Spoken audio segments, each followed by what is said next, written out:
हाँ, तो बच्चों हम बात कर रहे थे कि जो नई आर्थिक नीति लागू हुई 1991 में, उसकी वजह से भारतवर्ष में या भारतीय अर्थव्यवस्था में एक मॉडल जिसे एलपीजी मॉडल कहा गया, वह लागू हो गया और उसने रिप्लेस कर दिया पुराने एलपीक्यू मॉडल को। ठीक है, अब आप सबसे पहले जान लीजिए कि एलपीक्यू मॉडल क्या था। एल पी और क्यू, एलपीक्यू।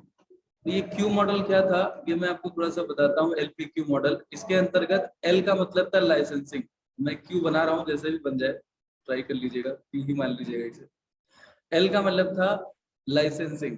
पहले आप कोई भी प्रोडक्शन करते थे, उसको करने के लिए आपको सरकार के पास जाना पड़ता था और आप सरकार से कहते थे कि आप हमें ये काम करने की अनुमति दे दीजिए। ठीक, तो इसको लाइसेंस राज कहा जाता था। और इसमें जो अधिकारी होते थे वह तरह तरह की घूस लेते थे, क्योंकि अगर वो कह देते थे कि नहीं आपका नहीं बन पाएगा, तो व्यापारी कहता था कि भाई कुछ देखिए, कुछ व्यवस्था अगर हो सकती है। तो तरह तरह की घूसखोरी इसकी वजह से बढ़ती थी एक तरह से। अच्छा, जब घूस देकर के कोई व्यक्ति लाइसेंस प्राप्त करेगा तो उसको तमाम तरह की लिबर्टी मिल जाती है, टैक्स चोरी की और गलत तरीके अपनाने की। तो ये भारतवर्ष में 1990 तक चल रहा था। इसमें पी जो था दूसरा, वो परमिशन था। अगर आपने लाइसेंस ले लिया है तो केवल लाइसेंस आपको मिला है कि आप फैक्ट्री लगा सकते हैं, वह काम का उत्पादन करने के लिए यूनिट लगा सकते हैं। लेकिन अगर आप प्रोडक्शन शुरू करना चाहते हैं तो फिर सरकार के पास जाइए और उनसे परमिशन लीजिए कि सर क्या आप हम प्रोडक्शन शुरू कर दें। तो ये परमिशन होता था, पी से परमिशन होता था। अच्छा, परमिशन लेने के बाद भी आप स्वतंत्र नहीं थे पूरी तरह से। फिर आपका कोटा तय हो जाता था कि आप जो है इतने यूनिट प्रोडक्शन कर सकते हैं। कोटा मतलब, कोटा का मतलब होता है कि जैसे होता है ना कि कोटा हम बोलते हैं, जो हमारी सरकारी राशन की दुकान होती है उसको भी हम कोटा बोलते हैं। तो उसमें आपका एक कोटा, एक मात्रा तय होती है कि आपको इतने किलो गेहूं मिलेगा, इतने किलो चावल मिलेगा। ये तय है ना, पर यूनिट 5 किलो, उससे ज्यादा तो नहीं मिलेगा। तो ऐसे ही सरकार तय कर देती थी कि एज अ फैक्ट्री आप पहले लाइसेंस लीजिए, फिर जब आप जिस दिन प्रोडक्शन शुरू करना चाहते हैं, come to me and take the permission. Then अगर आपने जितना परमिशन लिया है उतने यूनिट से ज्यादा प्रोडक्शन करना है, then again come to me और उसका कोटा बढ़वाइए। ये एलपीक्यू मॉडल था, जिसकी वजह से जो निजी सेक्टर था या इंडस्ट्रियलाइजेशन का जो स्तर था भारत में, वो ठीक ठीक ग्रो नहीं कर पाया, ऐसा माना जाता है। ठीक, इसको रिप्लेस किया एलपीजी मॉडल ने। ये जो एलपीजी मॉडल था, इसमें एल जो है वो है लिबरलाइजेशन का, और पी जो है वो है प्राइवेटाइजेशन का, और जी है ग्लोबलाइजेशन का। और इसने भारत की अर्थव्यवस्था में एक तेजी, सामान्य तेजी जो एक्सपेक्टेड भी थी, वो तेजी दिखी भी, यानी कि भारतीय अर्थव्यवस्था तेजी से आगे बढ़ी भी। तो हम जानते हैं सबसे पहले कि उदारीकरण था क्या। उदारीकरण के अंतर्गत जो लाइसेंसिंग सिस्टम था, मैंने कहा ना कि इसको रिप्लेस किया है एलपीक्यू को एलपीजी ने। तो पुराने एल की जगह नया एल जो आया, लाइसेंसिंग की जगह लिबरलाइजेशन आया।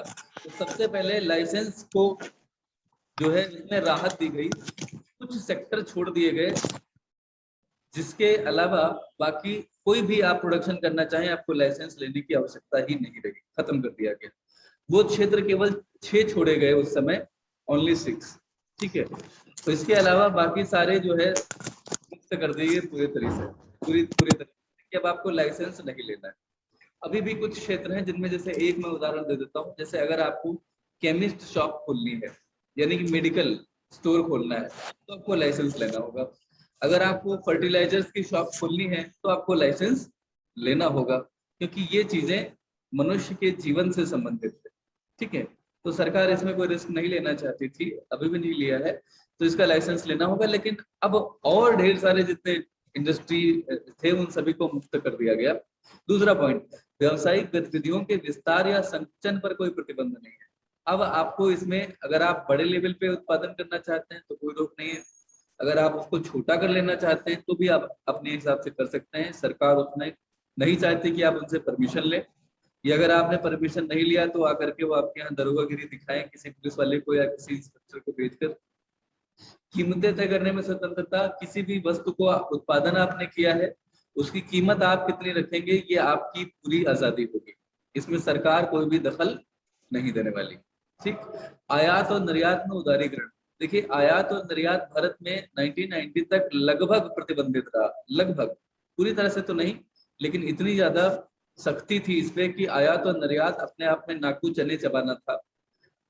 नाकू चने चबाना मतलब कठिन काम था।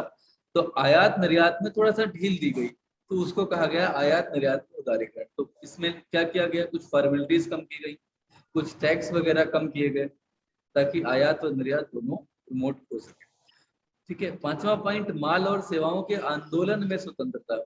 इसका मतलब यह था कि अगर आप कोई माल और सेवाओं का, अगर आप कोई प्रोडक्शन कर रहे हैं और उसको आप एक मूवमेंट बना रहे हैं कि आप चाहते हैं कि तेजी से प्रोडक्शन हो जाए, तो ये अच्छा है, सरकार इसको प्रमोट कर रही थी। इसमें अगर आप किसी भी तरह का जो है कोई भी अगर कदम उठा रहे हैं, तो आपकी उस कदम का सरकार आप स्वागत भी करती थी और आपको फ्री इसमें कर रखा गया था, स्वतंत्रता थी पूरी। माल और सेवाओं की कीमतें भी आप अपने आप तय कर सकते हैं, सरकार उसमें दखल नहीं देगी, पहले देती थी। तो ये उदारीकरण है। उदारीकरण का सीधा मतलब समझ लीजिए कि सरकार ने थोड़ा सा सख्ती कम कर दी, थोड़ी सी फॉर्मेलिटीज कम कर दी, कुछ टैक्स घटा दिए और लोगों को बढ़ावा दिया कि वह इंडस्ट्रियलाइजेशन अब ज्यादा से ज्यादा मात्रा में कर सके। ठीक है। तो आप लोगों को शायद इतनी बात समझ में आ गई होगी। इसके बाद की जो बात है वह है प्राइवेटाइजेशन, निजीकरण की। जो पी है एलपीजी मॉडल का। पी का मतलब था कि सर काम। सर उदारीकरण का सेकंड पॉइंट फिर से बता दीजिए। ओके, उदारीकरण का जो सेकंड पॉइंट है, व्यवसायिक गतिविधियों के विस्तार या संकुचन पर कोई प्रतिबंध नहीं है। व्यवसायिक गतिविधियां, विस्तार का तात्पर्य है कि मान लिया आपने एक कोई फैक्ट्री लगाई और अब अगर आप चाहते हैं कि सीतापुर में भी आपकी कोई फैक्ट्री हो जाए, गोला में भी एक फैक्ट्री लग जाए, तो इसे विस्तार कहा जाएगा, एक्सपेंशन कहा जाएगा। इस पे कोई प्रतिबंध नहीं रखा गया 1991 की जो हमारी न्यू इकोनॉमिक पॉलिसी थी उसमें। इसके अलावा मान लिया आपकी ज्यादा फैक्ट्रीज थी, आप किसी एक फैक्ट्री को बंद करना चाहते हैं, तो इस पर भी कोई प्रतिबंध नहीं था। I think you got the point, yes और नो? फिर एक बार यस कहूंगा, सर। अगर कोई समस्या ना हो तो अपना फोन हॉरिजॉन्टल रख लेंगे तो ज्यादा अच्छा रहेगा। अगर कोई दिक्कत है तो कोई जरूरी नहीं है, दिख रहा है मुझे और आपको भी। अगर आप हॉरिजॉन्टल कर लेंगे तो आपको टेक्स्ट थोड़ा सा ज्यादा बेटर दिखता है आई थिंक। तो एज पर योर चॉइस। हम बात कर रहे थे निजीकरण की, प्राइवेटाइजेशन की। तो प्राइवेटाइजेशन में हमने ये जाना बच्चों कि 1947 से लेकर के 1990 तक भारत सरकार का ये मानना था कि सारा इंडस्ट्रियलाइजेशन, सारा विकास का जिम्मा सरकार अपने कंधे पर ले, क्योंकि प्राइवेट सेक्टर जो है वह केवल अपने लाभ के लिए काम करता है और वह जनहित में कोई काम नहीं करना चाहता, वो केवल अपनी तिजोरी भरना चाहता है। ऐसा उस समय सरकारों का मानना था। उस समय के हमारे जो नीति नियंता थे उनका मानना था। तो उन्होंने सरकार के ही ऊपर पूरा जिम्मा छोड़ा इंडस्ट्रियलाइजेशन का, पूरे विकास का, चाहे सड़कें बनाना हो, डैम बनाना हो, बिजली की लाइनें खींचनी हो, टेलीफोन लाइनें खींचनी हो, कुछ भी करना हो, सारा का सारा जो है विकास का जिम्मा किसका था? सरकार का। लेकिन 1991 तक आते आते सरकार ने कुछ ऑब्जर्वेशन किए और ये पाया कि जो सरकारी यूनिट थे उसमें भ्रष्टाचार चरम पर है। उसमें ब्यूरोक्रेसी यानी कि नौकरशाही जो है वह केवल और केवल अपना कॉलर ऊंचा करने में लगी हुई है और लाल फीताशाही का बुलबुला है। मैंने कुछ टर्म अभी यूज किए हैं। एक तो ब्यूरोक्रेसी मैंने यूज किया, नौकरशाही जिसमें जो कर्मचारी होते हैं, सरकारी नौकर जिन्हें हम कहते हैं, वो स्वयं को नौकर नहीं मानते सरकार के, वो जनता के अधिकारी, माई बाप स्वयं को मानने लगते हैं। और जब जनता से कोई व्यक्ति उन तक पहुंचता है तो उनसे बहुत गलत तरीके से व्यवहार करते हैं। ये ब्यूरोक्रेसी उस समय दिख रही थी। दूसरा, लाल फीताशाही, मैंने एक शब्द यूज किया है, रेड टेपिज्म होता है, अनावश्यक चला जाना लंबे समय तक। जैसे कोई एक फाइल आई, किसी ने लाइसेंस लेने के लिए कोई फाइल भेजी, तो उस समय जनरली ऐसी जो फाइलें होती थी, जो काफी महत्वपूर्ण फाइलें होती थी, वो एक लाल कवर में रखी जाती थी। उनके ऊपर एक फीता बांध दिया जाता था। फीता आपने देखी होगी ऐसी फाइल की, अभी भी हम उसे बांध के रखते हैं। सरकारी ऑफिस में अभी भी यही फाइलें बाई चांस प्रचलन में है, या प्रथा से कह लीजिए प्रचलन में। तो वो एक कोने में रखता था। जब व्यक्ति फिर आता था, पूछता था कि भाई हमारी फाइल का क्या हुआ, तो कहता था कि बहुत काम है, आपको दिख नहीं रहा, इतना ज्यादा काम है, यहाँ पे इतनी सारी फाइलें हैं, आपकी फाइल आप आइएगा, कुछ दिन बाद आइएगा। वो कहता कितने दिन बाद? तो कहता था सप्ताह भर बाद आना, महीने भर बाद आना। फिर पहुंचता था तो वो फाइल जम की तो वहीं रखी होती थी। वो कहता था कि साहब ऐसे काम नहीं होता है यहाँ पे, आप कुछ सोचिए, कुछ विचार कीजिए। तो कहता था कि मतलब क्या करें? तो कहता था कि जो है कुछ खर्चा कीजिए, कुछ समझिए, कुछ आप काम में लगे हुए हैं, कुछ सुविधा शुल्क दीजिए। तो ultimately under under the table bravery चलती थी, घूसखोरी चलती थी, ये सिस्टम था।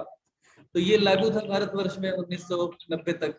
तो जब सरकार ने किया कि हमारे जो बिजनेस चलाने वाले लोग हैं अगर वो आईएएस अधिकारी हैं, तो देखिए अधिकारी अच्छे प्रशासनिक होते हैं, अच्छे एडमिनिस्ट्रेटर होते हैं, अच्छे प्रबंधक हों, ये बिल्कुल जरूरी है। क्योंकि प्रशासक एक अलग शब्द है और प्रबंधक एक अलग शब्द है। बड़ी कंपनियों को चलाने के लिए प्रबंधक की जरूरत है, प्रशासनिक की जरूरत नहीं है। और सरकारी कंपनियों में कोई उनका सीईओ कौन बनता है? जो कोई आईएएस अधिकारी होगा या सीनियर कोई आईएएस अधिकारी होगा। आज भी जितनी भी सरकारी कंपनियां हैं उनमें कोई आईएएस ही बैठा हुआ है उसका हेड के तौर पे। तो जाहिर सी बात वो प्रशासनिक है, वो प्रशासन के रूप में ही चलाता है उस कंपनी को भी, इसीलिए वो कंपनी बहुत ज्यादा ग्रो नहीं कर पाती। और आप देखिए सरकारी कंपनियों की जो क्वालिटी है, जो गुणवत्ता है, जैसे आप बीएसएनएल ले लीजिए। बीएसएनएल के जो इस समय सीईओ है, मेरा उनसे व्यक्तिगत कोई वो नहीं है दुराव कि मैं उनकी कोई आलोचना करूं, लेकिन मैं सिर्फ एक जनरल बात बता रहा हूं कि आप बीएसएनएल की स्थिति देख लीजिए और जो दूसरी कंपनियां हैं जैसे जियो देख लीजिए, वोडाफोन आइडिया देख लीजिए, इनकी सर्विसेज देख लीजिए, इनके प्लान देख लीजिए, लगातार ये अपने प्लान में चेंजेस करता है। बीएसएनएल मैं आपको बता दूं बच्चों, वह कंपनी है जो आज भी निजी कंपनियों को चलने के लिए जो क्या बोलते हैं फ्रीक्वेंसी वो बेचती है स्वयं, और उसकी अपनी जो नेटवर्क की जो गुणवत्ता है वो बहुत खराब है। क्यों है भाई? जब आप दूसरों को जो है स्पेक्ट्रम बेच रहे हैं एज ए गवर्नमेंट और आपकी गवर्नमेंट कंपनी है, तो आप अपनी तो कम से कम गुणवत्ता ठीक कर लीजिए नेटवर्क की। अभी आप बहुत सारे शहरों में 4G नहीं लागू कर पाए हैं, जबकि दूसरी कंपनियां 5G लाने की बात कर रही हैं। तो ये क्यों है पता है? क्योंकि अधिकारियों को कोई हटा नहीं सकता, ज्यादा से ज्यादा उनको उस पद से हटाया जाएगा तो आईएएस तो रहेगा, अगर वहां के प्रबंधक से उसको हटाया जाएगा तो कहीं और का प्रबंधक होगा या कहीं का कोई और अधिकारी होगा, उसको नौकरी से कोई हटा सकता है क्या? तो वहां अनलिमिटेड जॉब सिक्योरिटी है अधिकारियों के पास। इस वजह से सरकारी जो कंपनियां थी उन्हें देखा गया कि वह घाटे में चल रही थी। बहुत सारी कंपनियां जो शुरुआत में रत्नों में आती थी, नवरत्नों में आती थी, बाद में उनकी ये स्थिति हो गई कि वो रोगग्रस्त हो गई, मतलब लॉसेस में चलने लगी कई वर्षों तक। तो सरकार ने ये पाया कि लंबे समय तक हम ये पूरा विकास का जिम्मा अपने कंधे पर ढो नहीं सकते, तो सरकार ने यह तय किया कि ये जो सरकारी कंपनियां हैं इनको हम बेचेंगे, और इनमें अगर हम इन्हें बेचेंगे तो इसको विनिवेश कहा जाएगा, डिसइन्वेस्टमेंट कहा जाएगा। और अगर हम इनमें अपनी कंपनियों को भी रन करते रहेंगे और इन्हीं सेक्टर्स में प्राइवेट कंपनियों को भी आने देंगे, जैसे टेलीकॉम इंडस्ट्री, उस समय तक केवल सरकारी कंपनी बीएसएनएल हुआ करती थी। 1991 की पॉलिसी के बाद ही प्राइवेट सेक्टर की कंपनियां, वोडाफोन आइडिया और बात की ये सारी कंपनियां टेलीकॉम सेक्टर में आ पाई। उस समय तक मैं कोई ये भी बता दूं कि इंश्योरेंस सेक्टर में केवल एलआईसी हुआ करती थी। आज आप देखेंगे लाइफ इंश्योरेंस में तमाम कंपनियां हैं, जिनमें बजाज एलियांज है और हजारों कंपनियां हैं, आप नाम उनके ले सकते हैं। जो मैं आपको बताना चाह रहा हूं बच्चों, वह यह है कि 1991 में सरकार ने जान लिया कि सब कुछ वह स्वयं नहीं कर सकती, तो उसने निजी सेक्टर को इनवाइट कर लिया। आज की डेट में केवल 3 सेक्टर सरकार ने अपने लिए छोड़ रखे हैं जिसमें निजी सेक्टर नहीं आ सकता। बाकी सारे सेक्टर्स में निजी सेक्टर आ चुका है, चाहे वो इलेक्ट्रिसिटी का प्रोडक्शन हो, मैन्युफैक्चरिंग हो, चाहे वो इंश्योरेंस हो, चाहे वो बैंकिंग हो, चाहे वो टेलीफोन हो, टेलीकॉम हो, चाहे वो आईटी हो, हर जगह निजी सेक्टर भी है जिसको सरकार ने अनुमति दे दी। इसी को निजीकरण कहा गया। इसकी कुछ पॉइंट्स हैं यहाँ पे। पहला, निजी क्षेत्र के लिए सार्वजनिक क्षेत्र के उद्यम के हस्तांतरण का विनिवेश, यानी कि प्राइवेट सेक्टर को आपने निजी, जो अभी तक केवल सार्वजनिक क्षेत्र में चल रहा था, उसका आपने ट्रांसफर कर दिया। तो इसके लिए जो आपकी सरकारी कंपनियां थी जिसमें 100% आपकी पूंजी लगी थी, आपने उसका 25%, 30%, 40%, 50% तक, 49% तक आपने लोगों को बेचा। इसको विनिवेश कहा गया। जब कोई 100% चलने वाली कंपनी की 50% से ज्यादा साझेदारी किसी निजी कंपनी को दे दी गई तो उसको निजीकरण कह दिया गया, उसको सीधे सीधे प्राइवेटाइजेशन कह दिया गया। ठीक है, मतलब उसको बेच देना कह दिया जाएगा, कंपनी को बेच दिया जाना। लेकिन अगर 91% सरकार ने अपने पास ही रखा तो वह कंपनी 49% निजी सेक्टर के हाथों में भी शेयर हो, 51% सरकार के हाथ में हो, तो भी इसको गवर्नमेंट कंपनी ही कहा गया। लेकिन ये कहा गया कि 49% तक का सरकार ने विनिवेश कर लिया, डिसइन्वेस्टमेंट कर लिया। ये निजीकरण के ही अंग थे। पॉइंट नंबर 2 में है कि औद्योगिक और वित्तीय पुनर्निर्माण यानी कि BIFR के बोर्ड की स्थापना करना। तो बी का मतलब होगा बोर्ड, ठीक है, board for industrial and financial reconstruction. Board for I से इंडस्ट्रियल, एफ से फाइनेंशियल, आर से reconstruction. Board for industrial and financial reconstruction, इसकी स्थापना की गई और इस बोर्ड को नुकसान पीड़ित सार्वजनिक क्षेत्र के उद्यमों से बीमार कंपनियों को पुनर्जीवित करने का जिम्मा दिया गया। मैं फिर से बोल देता हूँ इसको। ये जो बोर्ड बना था, नाम क्या है इसका? औद्योगिक और वित्तीय पुनर्निर्माण बोर्ड, यानी कि industrial and financial board for industrial and financial reconstruction. इसका काम क्या है?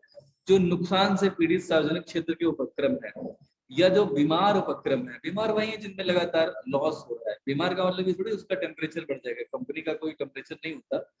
उसकी स्थिति है कि अगर वो लॉस में चल रही तो बीमार मान ली जाएगी, लंबे समय तक लॉस में चले, 4-5 साल से लगातार लॉस में चल रही तो बीमार है। तो उसको अब कोई अगर बीमार है तो उसको क्या करेगा? इंजेक्शन लगाना पड़ेगा। तो इंजेक्शन कैसे लगेगा? पैसा भेजा जाएगा, पैसे का इंजेक्शन लगेगा, इसमें फाइनेंशियल इंजेक्शन लगेगा। मैंने आपको बताया था ना कि जो रक्त होता है मनुष्य के शरीर में जितना महत्वपूर्ण होता है, उतना ही महत्वपूर्ण किसी बिजनेस यूनिट के लिए फाइनेंस होता है। यानी कि फाइनेंस जो होता है वो बिजनेस के लिए जो है वो लाइफ ब्लड जैसा माना जाता है। तो अगर कोई फाइनेंस जो है वो रोगग्रस्त हो जाए यानी लॉस उसमें चलने लगे अगर कोई बिजनेस यूनिट, तो उसे फाइनेंस का इंजेक्शन लगाया जाता है या यूं कहें कि ब्लड चढ़ाया जाता है, ठीक है। तो इस तरह से उसे पुनर्जीवित किया जाता है। इसके लिए ये बोर्ड बना दिया गया था निजीकरण के अंतर्गत। और आपने ये भी जाना कि 51% से अधिक शेयरों को भी आपने लोगों को अधिग्रहित करने का मौका दिया। जब किसी सार्वजनिक कंपनी के 51% से ज्यादा शेयर निजी सेक्टर ने, किसी कंपनी ने खरीद लिए या कुछ लोगों ने खरीद लिए, तो उसको प्राइवेटाइजेशन कह दिया गया। अगर 51% सरकार के पास रहे तो उसको डिसइन्वेस्टमेंट कहा जाएगा। अंतर समझ लीजिएगा, पूछूंगा कल के किसी वीडियो में। वैश्वीकरण क्या है? ग्लोबलाइजेशन, इसको समझते हैं। ये वैश्वीकरण यानी कि ग्लोबलाइजेशन। देखिए 1991 तक भारतीय अर्थव्यवस्था एक बंद बक्से की तरह थी। उसमें कोई भी विदेशी कंपनी आके बिजनेस नहीं कर सकती थी। यहाँ की कंपनी विदेशों में जाकर के बिजनेस नहीं कर सकती थी। करती थी तो बहुत ढेर सारी फॉर्मेलिटीज थी, बहुत ढेर सारे नियम थे, या एक तरह से कह लीजिए सरकार ने इसको डिस्करेज करने के लिए इतने ढेर सारे नियम लगा रखे थे, प्रतिबंध लगा रखे थे। 1991 में ये सरकार को समझ में आ गया कि आज जब हम आर्थिक संकट में, दरअसल 1990 तक हमारी हालत एक इकोनॉमी के तौर पे बहुत खराब थी। हम एक आर्थिक संकट से जूझ रहे थे। हम वर्ल्ड बैंक से चाहते थे कि हमें कुछ पैसा मिल जाए उधार के तौर पे।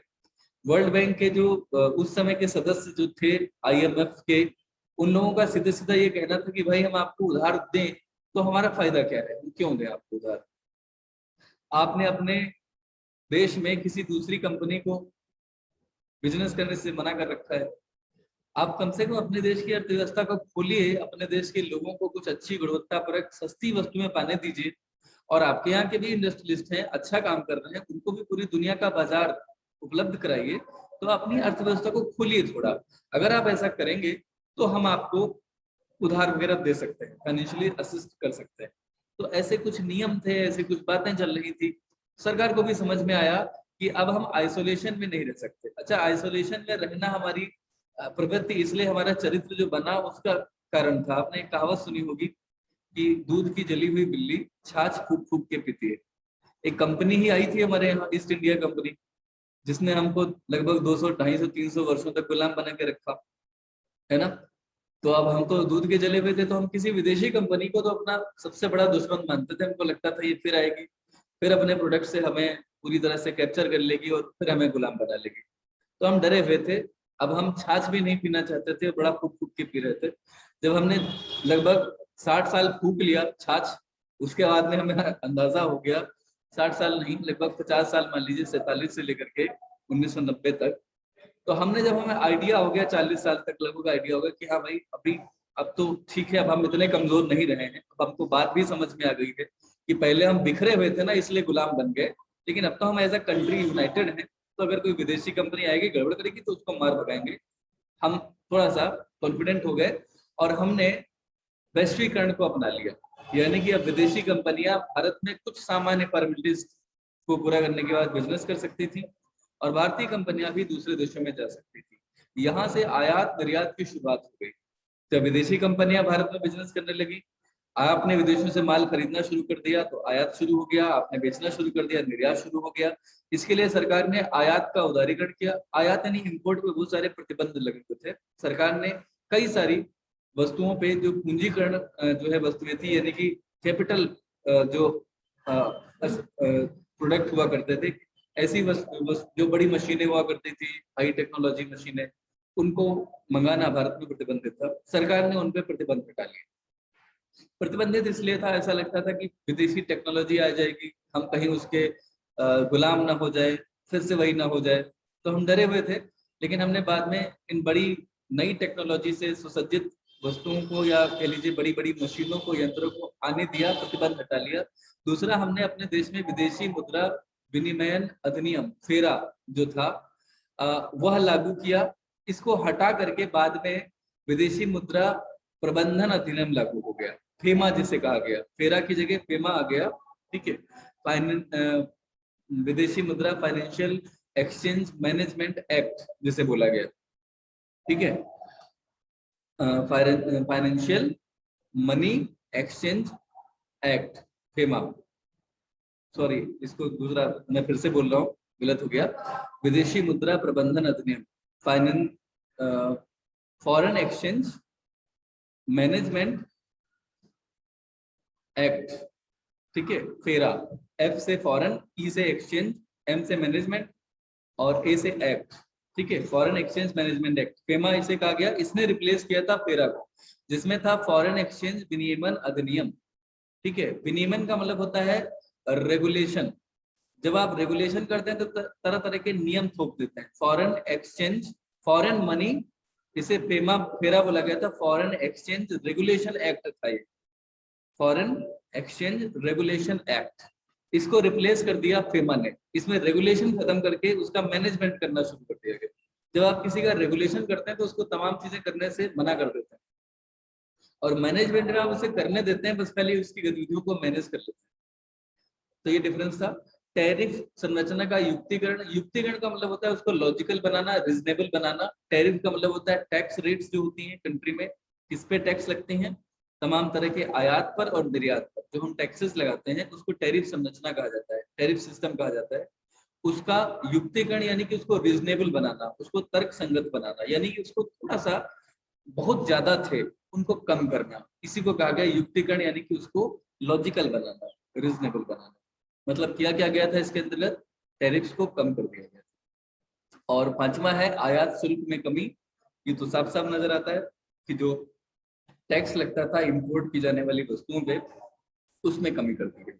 तो ये तीन चीजें थी जिनको एलपीजी मॉडल के तौर पे बच्चों आपने जाना। इसने किस मॉडल को रिप्लेस किया था, एलपीजी मॉडल ने किस मॉडल को रिप्लेस किया? जया माइक ऑन करो। LPQ।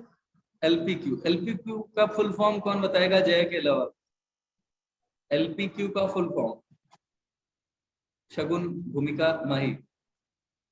एल से क्या था? लाइसेंसिंग, वेरी गुड, बढ़िया। बताएगा भूमिका के अलावा? बी से क्या था? जया बता सकती हैं, भूमिका के अलावा सारे बता सकते हैं। Permission. Permission, very good. Permission. और जी से क्या, सॉरी क्यू से क्या था उस समय? क्यू से क्या था, कौन बताएगा? कोटा। कोटा था, बिल्कुल सही जवाब। तो एलपीक्यू मॉडल को रिप्लेस कर दिया था एलपीजी ने। एलपीजी का फुल फॉर्म तो आपको पता ही है, आपके सामने है, आपने उसे पढ़ लिया है। इसके बाद में फिर आता है बच्चों आर्थिक नीति में जो परिवर्तन किया गया 1991 में, और जो सोच करके किया गया, उसका हमारे देश की अर्थव्यवस्था पर प्रभाव पड़ा।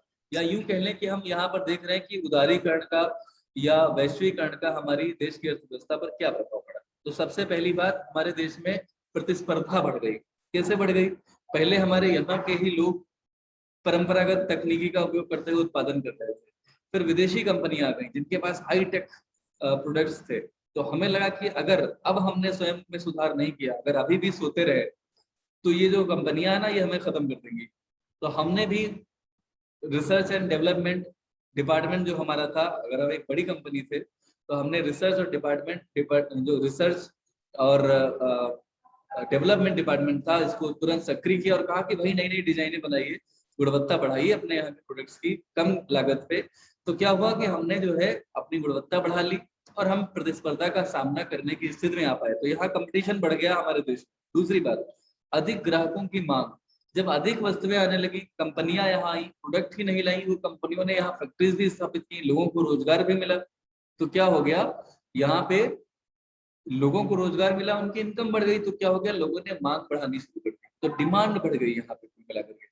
तीसरी बात, तेजी से तकनीकी वातावरण बदलने लगे हमारे देश में। जैसे ही 1991 की नई इकोनॉमिक नीति आई, तेजी से हमारे यहाँ तकनीकी में परिवर्तन होने लगा। और उसके बाद ही मोबाइल, पहले बड़ा वाला मोबाइल जिसमें एक रिसीवर लगा हुआ होता था, फिर छोटा सा मोबाइल, फिर उसके बाद में कलर्ड मोबाइल, फिर उसके बाद में फिर MP3 वाला मोबाइल जिसमें गाने वाने आने लगे, उसके बाद में तो स्मार्टफोन आ गया, छोटा सा ही सही, फिर बड़ा सा फोन आ गया, अब बहुत बड़ा सा फोन आ गया, टैबलेट हो गया। न जाने कितनी तेजी से टेक्नोलॉजी बदल रही है। तो ये कब हुआ, जब हमने विदेशी कंपनी को अपने यहाँ आने दिया। तो आपने देखा कि तेजी से तकनीक बदली। इसके अलावा और क्या क्या हुआ, परिवर्तन के लिए आवश्यकता। 1991 से पहले जो हमारा व्यवसायिक उपक्रम था, वो दीर्घ अवधि के लिए यानी कि लॉन्ग टर्म के लिए स्थिर नीतियों का पालन करते थे।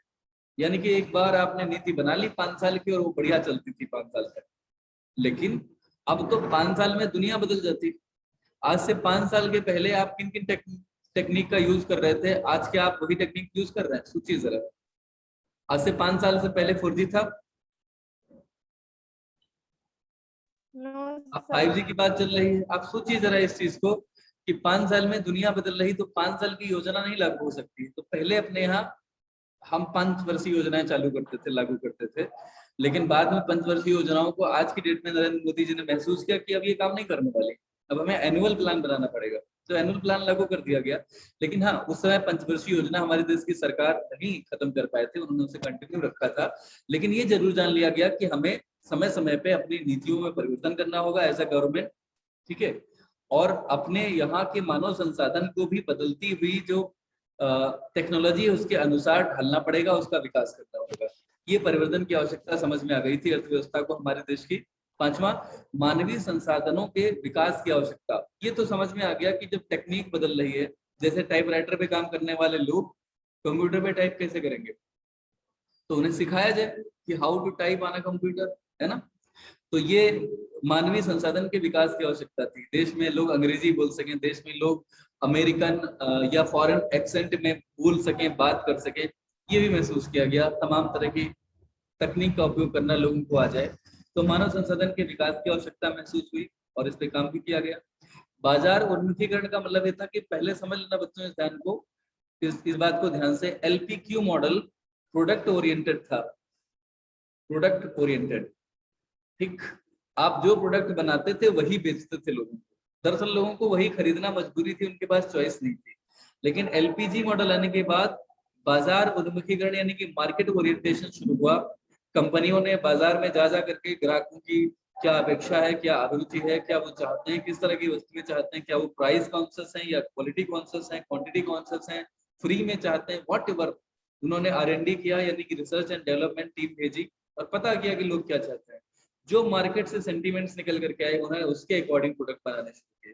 तो अपने देश में भी 1991 के बाद, 1919 के बाद, 1991 की पॉलिसी के बाद बाजार उन्मुखीकरण यानी कि मार्केट ओरिएंटेशन शुरू हो गया। बिजनेस जो है वो मार्केट ओरिएंटेड हो गया, यानी कि कस्टमर ओरिएंटेड आप कह सकते हैं, ठीक है। Customer as a whole market जाना जाता है, ध्यान रखिएगा। पॉइंट नंबर 7, सार्वजनिक क्षेत्र के बजटीय समर्थन की कमी। सरकार ने पहले, स्वयं सरकार बहुत सारा खर्चा करती थी पब्लिक इन्वेस्टमेंट पे या पब्लिक वेलफेयर पे। सरकार ने ये जाना कि अब हमारे करने से नहीं होगा, अब हम ही सारा प्रोडक्शन करें, सभी हम ही सारा डेवलपमेंट करें, ये नहीं होगा। उसने अपने बजट में कुछ कटौती की और उसने ये सोचा कि अब हम प्राइवेट सेक्टर को कैसे फैसिलिटेट कर सकें, उस पर ध्यान दिया। तो उसने सिस्टम को डेवलप करने पे कोशिश की। इसके लिए उसने उदारीकरण की, वैश्वीकरण की, निजीकरण की नीतियों का रिव्यू करना शुरू किया और उन नीतियों को और लागू किया जो कि सकारात्मक प्रभाव डालती थी इंडस्ट्रियलाइजेशन पे। पॉइंट नंबर 8, अस्तित्व की बात में निर्यात करें। इसका मतलब यह है कि अंग्रेजी में लिखा गया था, हिंदी में ट्रांसलेशन कर दिया गया है, इसलिए समझ में नहीं आने वाली बात है, थोड़ा सा ध्यान से सुन लीजिएगा। अस्तित्व की बात में निर्यात करें, इसका तात्पर्य यह है कि भारतीय व्यापारी एक तरफ वैश्विक कंपटीशन का सामना कर रहे थे, नई व्यापारिक नीति लागू हो चुकी थी देश में, तो निर्यात व्यापार को सरकार को अगर वो अधिक उदार नहीं बनाती, अगर वो निर्यात को प्रमोट नहीं करती, तो हमें एक्सपोर्ट इंपोर्ट को तो हमने प्रतिबंध से हटा लिया, तो इंपोर्ट बहुत ज्यादा होने लगा था। अगर हम निर्यात को बढ़ावा नहीं दे पाते तो स्थिति ये हो जाती कि हमारा जो भुगतान संतुलन है वो भुगतान असंतुलन में बदल जाता है। भुगतान संतुलन क्या हो सकता है, कौन बताएगा? किसी को आता है? श्रुति मिश्रा, कैमरा ऑन करिए। श्रुति को ही बताना है, भुगतान संतुलन या असंतुलन क्या होता है?